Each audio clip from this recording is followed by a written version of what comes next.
Good evening, folks. My name is Tucker Pham, P-H-A-M.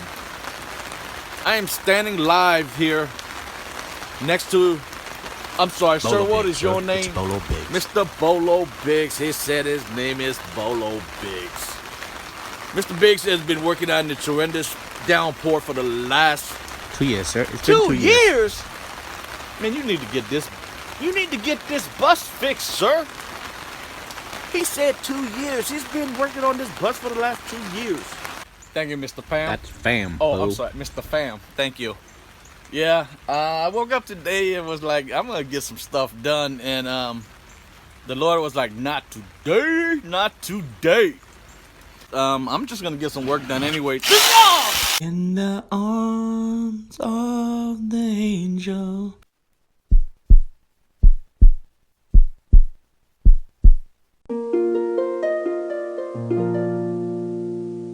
Moment of silence for Mr. Biggs. Good enough. Welcome back to the Highway Life, guys. So it is too cold outside to do any videoing, so I figured I'd do it from the car. So I'm gonna be showing you guys quite a bit today, which I kind of want to explain. So if you don't want to hear important shit, just jump to that moment in time.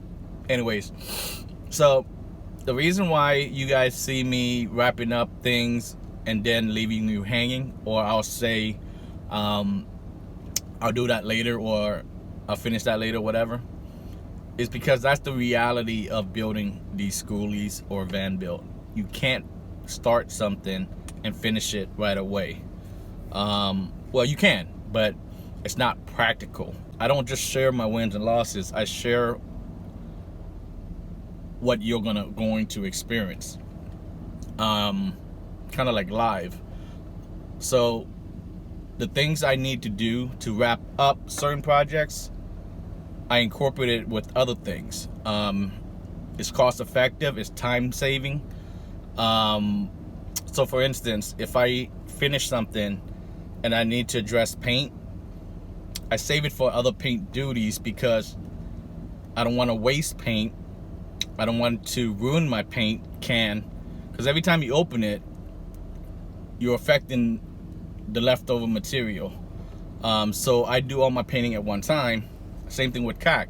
Like if I open a tube of caulk just for a little section, even though I cap it off, I'm losing a lot of it because a lot of it dries off. You get what I'm saying? So cost effective wise, now don't get me wrong, I don't have a problem spending money on quality stuff. I'm just smart about using it at once, so that there's no discards and things like that. And throughout my video, you guys hear me talking about not pinning things down. Everything I do has to go in a step order, which you're gonna have to go through. So when I create or build something, if I place it just to show you on video, you might not realize that by placing it, you can't get to something else to finish that job. Just like building an actual stick house, things have to be done in order. Why did I just squeak there? Things have to be done in order. So it doesn't do you guys any good if I create or build something and miss a step or jump a step. Otherwise you're gonna be like, what the fuck? He close this here off in the bedroom area. All I've done is put blocks up there so I have an anchor point, and then I'll be putting this up. Ooh, the camera looks good today. Good to go. Just gotta let that wood putty dry, sand it down, and hit it with some paint. Gonna let that ooze out. The dead pockets. Basically, you're never gonna use them. So once you eliminate them, I would suggest filling them. It keeps critters out, keeps moisture out, and it helps with airflow. I always keep saying it, but well, I'm just gonna keep saying it. Fuck, it's my video. But it does help, guys. I'm gonna let that dry and then I'll shave it down later. Where my electrical area is gonna go, dead pocket. Go ahead and fill that in. No need to go overboard. Just get it on your edges and it'll work itself out. Cut it down later. And I'm just gonna enjoy my coffee while that dries. Got leftover, so I hit that voided area. Yeah. I'm just gonna go for it. Either this is gonna turn out really nice, or I'm gonna regret. Well, I'm gonna be cursing. That's all I'm saying. I hate cursing, but you know what? I'm gonna try it on the back rear here, on the bottom, to see what it looks like first before I actually do the rest. Chance of rain is the light gray. Also, I'm using a really fine brush, you know, for like trims and things like that. So it's a little too thick, but we're just gonna go with it. I'm hoping it doesn't dry too dark. I think it kind of pops. I do like it a lot. I don't know if I love it yet. I'm gonna let it super dry tomorrow, until tomorrow. But yeah, I think it might do to do the rest of the bus. So my favorite color is black. But when I'm doing a color combination, I like black, red, and gray. It's just what I've always done with all my with everything. Hell yeah. So it did not dry dark as I was anticipating it to. You can still see the light gray, but it doesn't overwhelm it. I went ahead and did the rest of the areas that you guys saw me cap off and so on. I love it. It does not overpower the white at all. It works very well with it. Kind of can't wait to show Joey Smalls on this one. Hey, look at how the bedroom partition header turned out. Of course, the other side, I think it's really clean looking. Fasten it on with the nail gun. I do have to come back and fill these little holes with wood filler and then sand it down, but I'm pretty happy with it. Quick explanation on why you guys see my trim partially painted before I fasten it. So basically, this sits slightly underneath this trim, so I wouldn't be able to get to that paint. So I paint it ahead of time. That way, if I should see a seam, I won't see any wood. And I only partially painted it because I still had to fasten it with the nail. If I had painted it, I wouldn't be able to put my wood filler in and sand it. A better look at the crown molding trim I put underneath the windowsill. I didn't go too thick as I didn't want it to look too bulky.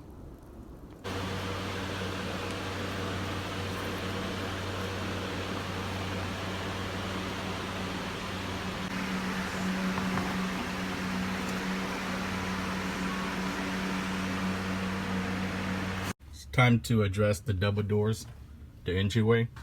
I need to make a board for this, but I'm going to do it in one piece. Normally you guys have seen me do the plywood and then the finished board, and I hit it with a nail gun. Well, I'm going to do it in one piece with the ply board, with the dry beaded board, and then screw it in, because I still need to have access to this area should I have any mechanical issues with the door assembly. As you can see, I've insulated as much as I could prior, leaving this area untouched. You see those holes there? That's where the door rod swings open and closed, and there's one on both sides.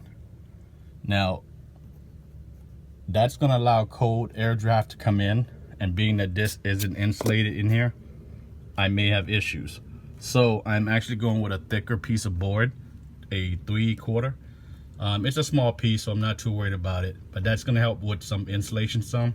3/4 inch plywood, and then I hit the beaded board with some glue, put it on top, hit it with the nail gun, filled in my holes with wood putty, sand it down, pre-drilled where I want my screws to go, nicely painted, nice snug fit, looks pretty good. I'm gonna give it one more light coat of the paint, just so I can hide the screws. I don't want to clog up the screws. I just want to, you know, make it the same color. Hit that out with cack later, and that side also. Probably to put a trim in. I'm not sure yet. Definitely will get a trim down here at some point. Just tying up more loose ends. Basically putting the bus back together on all the things I built. What I'm working on today is additional trimming, finishing off Joey's partition wall and my bedroom wall with the window area. Remember the windowsill? I'm basically just casing it off and making it look pretty. Had my first board down, flush in front and back, right up to the edge. Placed the top one, went to do the side one, and then this one, of course, your boy wasn't paying attention, and I cut it short. Being that my reveal is going to be about a 1/4 inch out to make it look pretty, you're gonna see that gap. I could fill it in, but then you'll be able to see it on the inside, which isn't ideal. Otherwise the casing won't work. So when you have the bottom piece in first, the side piece hides your seam, your gap.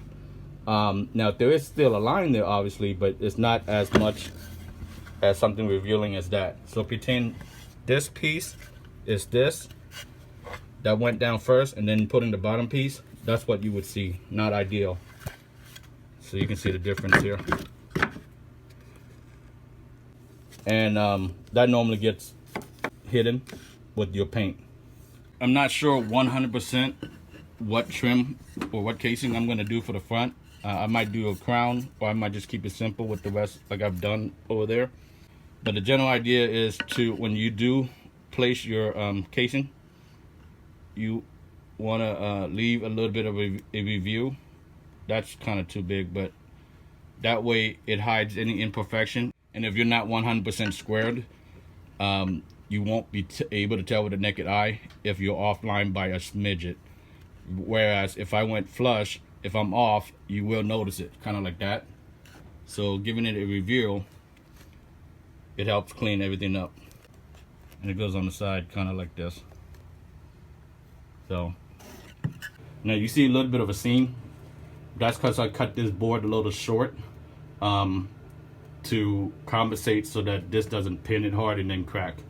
Again, it's going to get hidden with the casing anyway. So anytime you want to cover your hole, you want to hit it with a sander first to get those little micro chipping of the wood, so that when you do put your wood filler, that it goes in smoothly. And then when you sand, it doesn't peel out those little particles, because it will take some of the wood filling with it. Got it in place. Everything is sanded down. This is ready. I didn't have much to do tonight, Friday night, so I decided to come back and work on the bus. The piece that I messed up on has been replaced. So now I'm gonna case this. I've already measured it and drawn my line. So the 1/4 inch here, I have to compensate for when I use my actual piece. This is actually a 1.5, so that's what it's gonna look like. And then I'm gonna actually go with the 2.5, like the ones in the back. So it's gonna be pretty much placed like this. Well, I have to compensate for that. So where my reveal is, I have to come over 1.5 inches, and I've marked that on both sides. My bottom piece and my top piece is gonna be from the outside to the other side, and that is my measurement.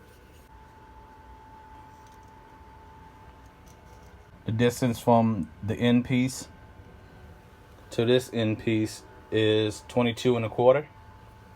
Piece that goes in the middle from here to here is 16 5/16. So I'll get those cut. Guys, I got a little excited last night and placed the boards without actually showing you. But basically all I did was, once I cut the wood, I used wood glue behind it, line it up to my review line. As you can see, my board is right on my line, a 1/4 inch.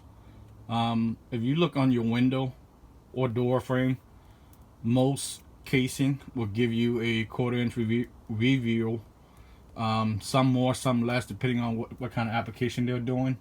I am working on this trim here.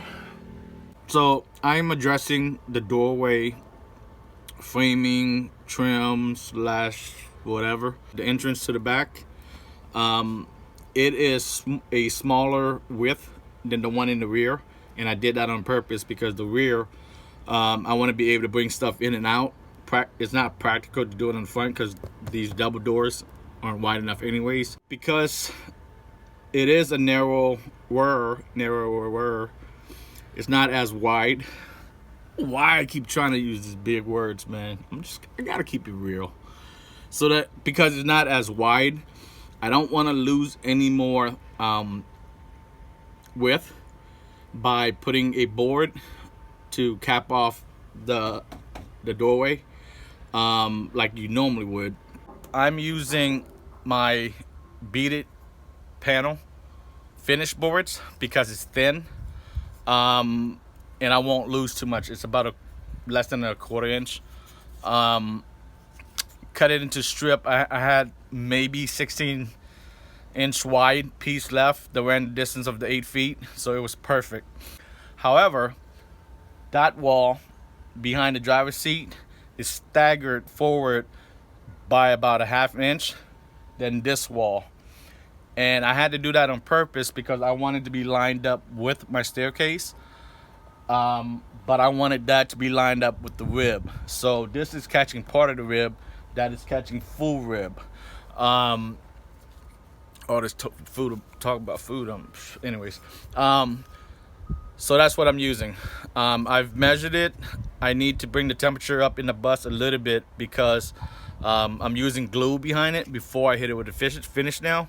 So the other thing is I'm using them as a finished panel because they are thinner.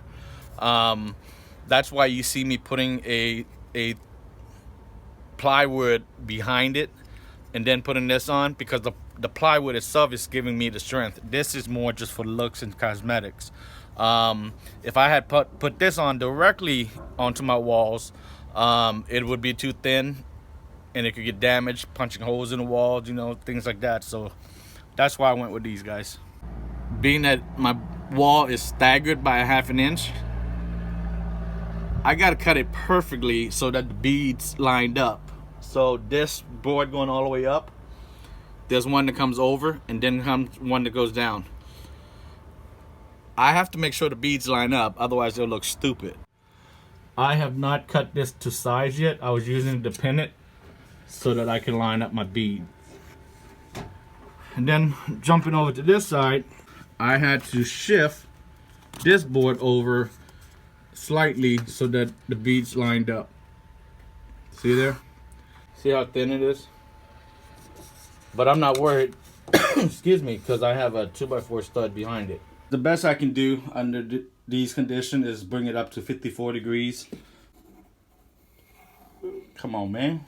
Damn, my glue doesn't even want to come out. Just want to get it near the edge, hit it up the middle. I want to get this lined up quickly before the glue starts settling in. I just want to make sure that I am flush. I'm just going to get one in place, just so it doesn't move on me, and then work my way down.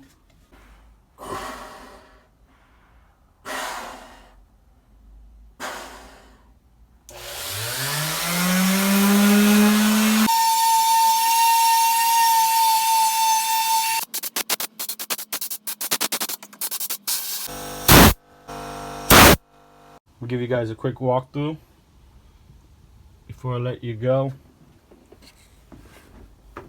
2 coats of paint. That's ready to be painted. That's ready. The window pockets. Actually, this one's ready for paint. I'm gonna have to do a little bit of touch up there. The paint bled through the painter's tape. I have to get aggressive with my reveal, because my window close off system, I'm gonna use that track, that lip, so that when I put the board on, everything is flush. Alright guys, so that's gonna wrap it up for this class episode. Basically everything I just walked through, I saved it to paint at once again, going back to saving time, cost, being efficient with what I do.